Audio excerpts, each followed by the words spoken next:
everybody, and welcome back to the Wednesday night edition of Inside the Headset. We're going to roll over to West Tennessee. We're going to go to the private sector. I'm going to talk to my good friend of the Christian Brothers Purple Wave. How you doing tonight, Coach Thomas McDaniel? Coach. How you doing, Stork? I'm doing good. Are you there? I'm here, man. I'm struggling, brother. I literally just walked in the door, and then my oldest had got a little tummy bug on Tuesday.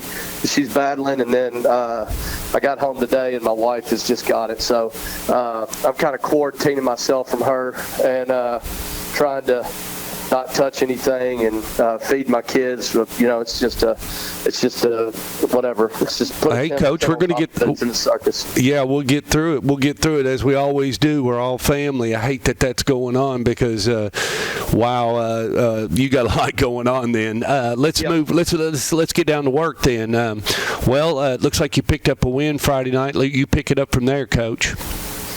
Yeah, we played Memphis Central. Very athletic football team. Major Wright does a good job, and we played well in spurts and played just okay in spurts. I think we drove down the field our first drive and got stopped on the 1 yard line. That's never a good thing, but we responded in the second half and really got going, as the game went on. But again, kind of continuing the theme of what's been our issue is we're just kind of can't get out of our own way. I think if we ever decide that we want to help ourselves instead of helping our opponent, then I think the sky's the limit for us. So anyway, we just got to keep at it, keep getting these young guys coming on, and we better do it quickly because we got a big one this Friday. What were the high points, Coach? It seems like to me, like you said, you're taking. Our quarterback was a high point. Our sophomore Ashton Struthers played extremely well. I think he was 14 of 17 for 165 yards.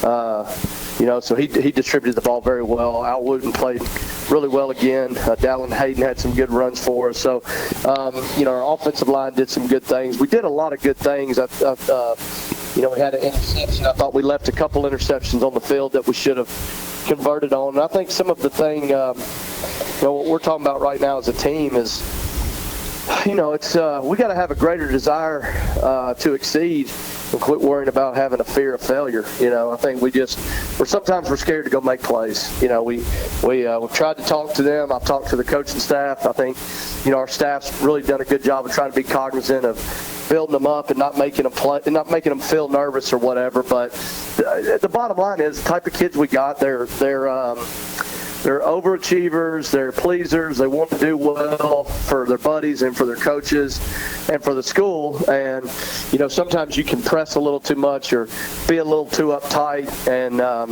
you would hope you would play your way through some of that with experience, but we're just not there yet. So we, like I said, we do a lot. We're, right now we're kind of the good, bad, and the ugly, and we just got to keep working at it. Well, Coach, I got to ask, and I don't mean this, but can you tell me, are they hunters? Do they go out and hunt Friday night? Are they hunting to hit, like a linebacker? Do you feel like that mentality's there, or is it across the board? I think we got tough kids. Okay. We got tough kids. Our kids are resilient. We've been down in multiple games. We were down 7-0 to Central. And, answered with a drive within, I think, a minute and 15 seconds in the second quarter, went down and scored the opening drive of the second half. So, we've had multiple opportunities. You saw it at Bob Jones. We had absolutely. We've been able to tuck tail and just lay down, and we don't do that. So, and that's just a credit to our kids. But they just are. When I say scared's not the right word, they just sometimes they get paralyzed with going and making great plays. Just want to make sure they don't mess up, and they play with the reservation of I don't want to screw up, and you can't do that in this game. You got to be able to cut it loose, and we're still learning our way through that in a lot of positions. Well, I think it's the old way when you used to tell them be loose back there, don't be so tight. You can't because you got to be waiting because you don't know if he's going to run a fly route, a post route, a curl, or a drag, or you don't know what he's going to do. So just be cognizant of what's coming. It could be a hot pass, anything. Yeah, but again, it's just our demeanor and our kids. they have such a rigor in the classroom, and they're expected to act a certain way in school, and everything is buttoned up and wearing a tie. All that stuff is great.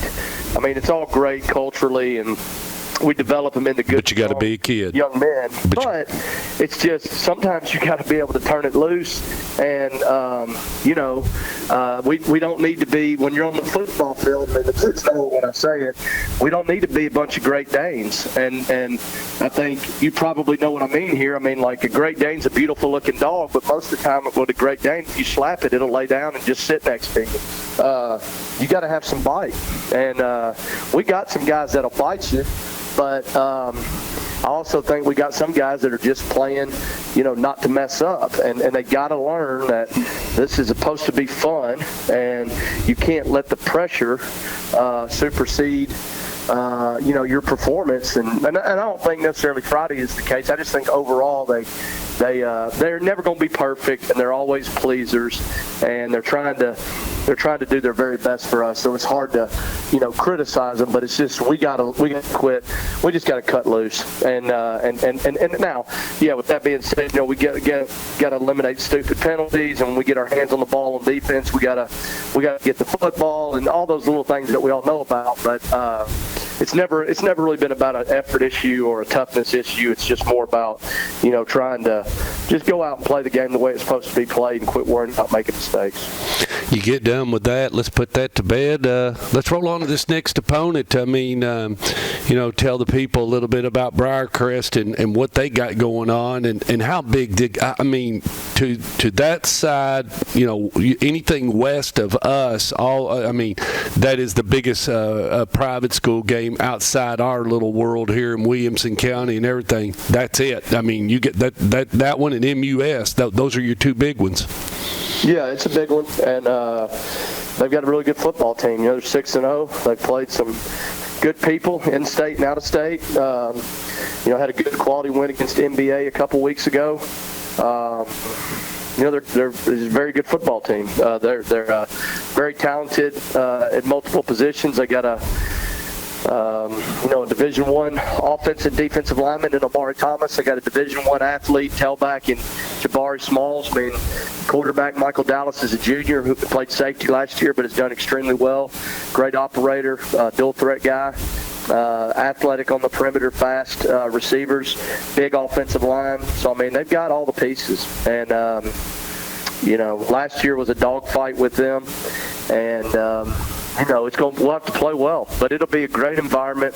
I know our kids will be excited just like theirs are, and they're a real good football team. So this is, again, we tried to talk about it this week about where were we and kind of where were we as the weeks progressed, and where are we going as a football team. And this is going to be a really good opportunity for us to see where are we going. Are we going to be an average football team, or we have a chance to really make a wave and do something special? So this will be a nice one. The challenge will be a lot of emotion and a lot of I know both student sections will be very loud, and it'll be a lot of fun. These are the type of games that the kids want to play in, and it means a lot. So that makes it special. Coach, are you off next week?